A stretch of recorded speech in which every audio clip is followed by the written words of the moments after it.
Hi everybody, my name is Sarah, Pearls of Wisdom and Food. Today is Monday, December 19th. Woohoo! And you know what that means. It could be a messy Monday for some of us. If you're new to this channel, well, welcome. We will carry you through the next few eating holidays and hopefully keep you on track or get you on track or motivate you to find your track.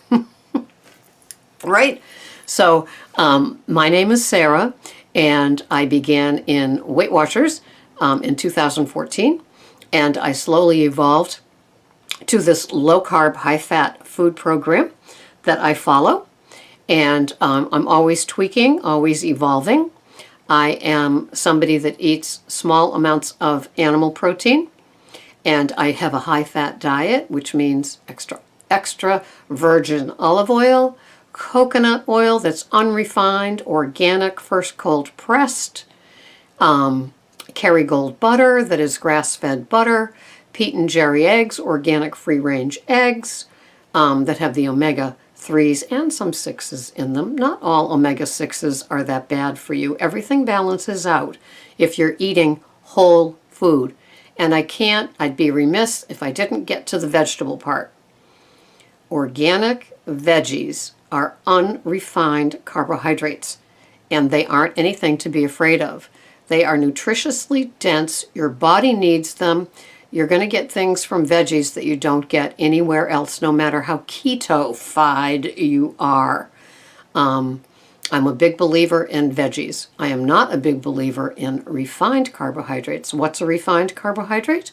It's anything made with highly processed flour, be it whole wheat, be it rye, be it gluten-free, be it rice, be it tapioca flours, all those things, along with sugar and the many different varieties of sugar that you can have, or you shouldn't have, or you don't want to have. Let me put it that way. And so refined carbohydrates are not necessarily good for you. They won't keep you losing. One doctor calls them brow, which is barley, rice, oats, and wheat.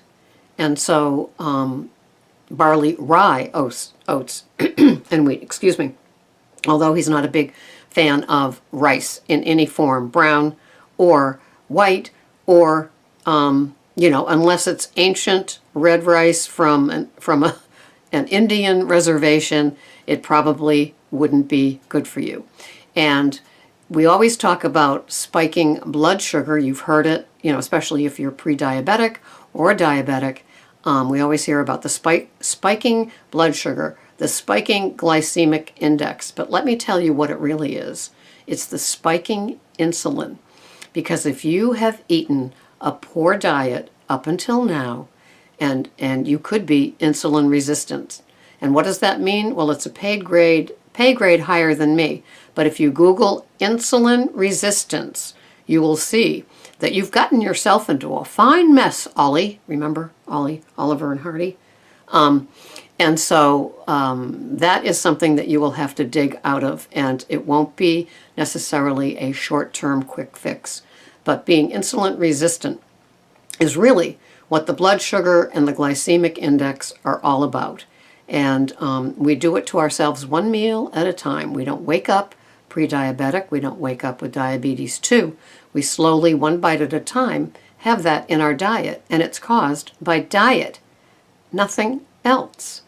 We're not talking diabetes 1 here. We're talking about the lifestyle diabetes, which is diabetes 2. And so here it is, Messy Monday, December 19th. Did you have a messy weekend? Were you able to pass up those goodies? Or were you able to say, no thank you, and have a fat-rich, unrefined, carb-rich food plan at this place that you were at? I can't eat anything that looks, smells, a picture of it looks like a dessert. I can't. But I could make a meal of most holiday festive offerings if I put them on a plate and put them at my seat at the table and said I will have these things for later, like nuts, like crunchy raw veggies, like scallops wrapped in bacon, I could probably even have the little hot dogs. So there's plenty of things I could have. However, I have that silly little rule of not eating appetizers and not eating standing up. But if I converted those appetizers on that little plate and put them in front of me at the dinner table and added a salad and asked the hostess for EVU, extra virgin olive oil, I could get through that.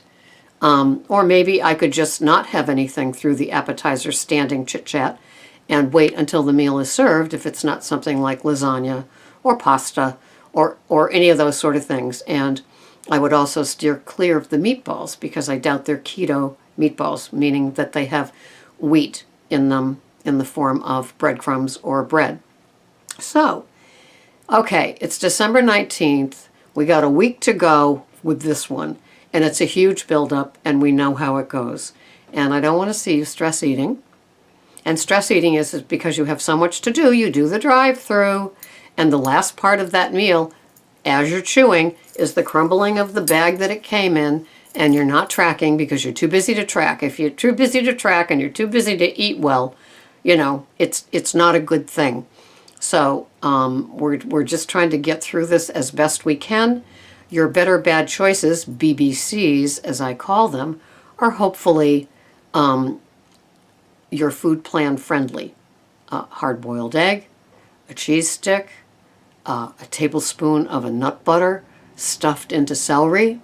What else? What else? There's all sorts of things that you can take along that are temp okay when it's not refrigerated, or maybe you have a refrigerated little lunch bag. You could use that on weekends too, you know. There's no law against it. You can pack your things in that, and in between stores, go out to the car and sit when you need to replenish what it is that you need. That's how I would operate it. So anyway, this has been Sarah, hoping it's not a messy Monday. If it is, you're going to do the best you can with your BBCs, taking care of yourself, just like a former video of mine, taking time to make time to take time. Okay? That 15 minutes that you have in the morning just to settle yourself, a little solitude time, maybe with a bulletproof coffee, maybe with a little spot of tea, maybe in a darkened room with some incense. I don't know what would work for you, but I do know that it works, and hoping that you can find some time for yourself. Just a little exhale time. This has been Sarah. Be good with your food. If you can't adhere to what it is that you usually do that you're successful with, do the best you can. That's all we can ask in this last week of the build-up. I'm here for you. I am. You can private message me. You can Facebook me. You can YouTube comment me. I'm available. Thanks so much for watching. This has been Sarah, Pearls of Wisdom and Food. Bye-bye for now.